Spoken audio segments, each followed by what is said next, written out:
बाबा अमरनाथच्या पवित्र गुफेमध्ये दरवर्षी नॅचरली शिवलिंग तयार होत असतो. या शिवलिंगाचं दर्शन घेण्यासाठी 48 किलोमीटरची ट्रेकिंग करावी लागते. यावर्षी ही यात्रा 3 जुलैला सुरू होणार आहे. तर चला जाणून घे अमरनाथ यात्रेचा पूर्ण रूट, तो पण मॅपिंगद्वारे. सगळ्यात पहिले तुम्हाला पोहोचावं लागेल ते म्हणजे पहलगामला, जिथून तुमच्या यात्राची सुरुवात होते.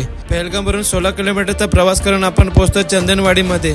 चंदनवाडीवरून 3 किलोमीटरची ट्रॅकिंग करून पोहोचतो पिस्सू टॉप पर्यंत. इथून जोजीबल आणि नागाकोटीला पार करून पोहोचणार आपण शेषनाग या ठिकाणी.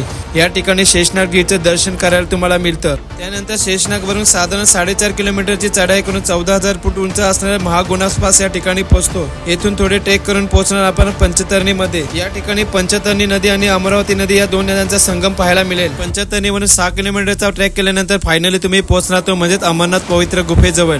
या रूट व्यतिरिक्त अजून रूट आहे तो म्हणजे बालटालवरून. या ठिकाणावरून 14 किलोमीटरचा ट्रेक करून तुम्ही पोहोचणार अमरनाथ गुफेपर्यंत. तुम्ही पण बाबा अमरनाथचं दर्शन करायला ह्या वर्षी जाणार आहात का? कमेंट मध्ये जरूर कळवा.